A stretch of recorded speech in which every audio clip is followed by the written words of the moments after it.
Hello, my name is Javaris. I'm here to speak to you today about the T-Clocks motorcycle inspection. Before you strap on that helmet and take your motorcycle for a ride this summer, you want to make sure to perform the T-Clocks motorcycle inspection developed by the Motorcycle Safety Foundation, or MSF. The T-Clocks motorcycle inspection will take you over some of the essentials to make sure that you're not out there riding on the road with faulty equipment. The T-Clocks inspection's first two areas are T for tires and wheels, and C for controls. Now that you know a little bit more about the inspection, let's break it down and get more in depth. If you're doing this inspection in order, which you should, our first point of interest is going to be wheels and tires. The condition of your wheels and tires is pretty important if you plan on going anywhere. When it comes to tires, you're checking for condition and air pressure. Condition includes checking the tires for tread depth, wear, weathering, that they're evenly seated, bulging, and embedded objects. Having a blowout in a car, you could lose a couple of hours changing a tire. Having a blowout on a motorcycle, and you can lose a lot more.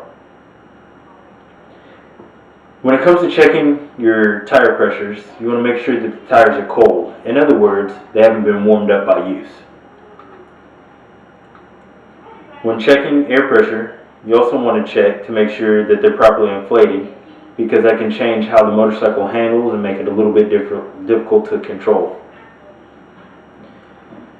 For your wheels, you're looking at spokes, rims, and seals. Spokes should not be bent, broken, or missing, and your rims should be checked for out of round. In other words, they should have their natural round shape. The condition of your wheels is important because if they are bent in any way, it could cause a slow leak or even a vibration in the controls or the handlebars. Your seals should be in good condition, not cut, cracked, or torn. Bad seals could also cause air to leak out of your tires. Also covered under wheels and tires are your brakes. Your brakes should be checked for functionality. Each brake alone should stop the motorcycle from rolling. If you neglect to check your brakes before you go out and ride, you can find out in an inopportune time that your brakes are faulty and do not work. Now that you've checked your wheels and tires, let's move on to the controls. Motorcycle controls are the next area that we're going to focus on. It includes your levers, pedals, cables, hoses, and throttle. The condition of your controls should be in good working order. They should be well lubed, and the condition also meaning not broken, bent, or cracked when it comes to your levers or pedals, and that the mounts are tight. Your clutch and brake lever need to be in working order for shifting and braking. If they're broken, your fingers could slip off the end of the control, causing you not to shift properly or causing you in a braking situation for your fingers to slide off the brakes, and then of course you're not going to be able to stop. Checking the pivot points means that you are ensuring that they're properly lubricated. Well lubricated pivot points will make it easier to control your motorcycle, either shifting or braking, and it will also keep the controls from becoming seized or rusted in place. Moving on to the cables, now we're going to check for the condition and routing of all your motorcycle cables. The condition being no fraying, kinks, and proper lubrication. And make sure that your cables are in proper condition so they don't snap while you're riding. Say you're trying to brake and your brake cable snaps or your clutch cable snaps, things like that.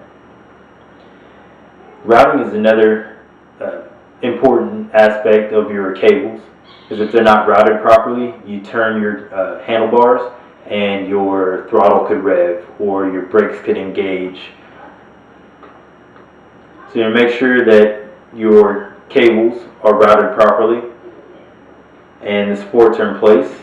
Motorcycle hoses need to be in good working order as well. You'll be checking for condition and routing with your motorcycle hoses, just like with your motorcycle cables. Although the condition being as follows: no cuts, cracks, leaks, no bending at awkward angles, no chafing or deterioration. Routing of your hoses is important. You will need to inspect them for no interference, either when you turn the handlebars or just in general, and that the hose supports are in place. The throttle is our next key area, and the key point for the throttle is operation. Ensure that there's no revving when the handlebars are moved left or right, and that the throttle snaps back to the closed position when you let go of it. Checking the throttle will ensure that not only it works properly, but that it won't become stuck in the open position or closed position and rev the engine when you don't want it to. Now that you know more about the T-Clocks inspection, I hope your riding is safe and enjoyable this summer. Today I spoke to you about the T-Clocks inspection's first two sections, wheels and tires, and controls. This information will help you to ensure that your motorcycle is in roadworthy condition. Remember to check that the wheels are in the condition they were meant to be in, round. That your tires are properly inflated and serviceable.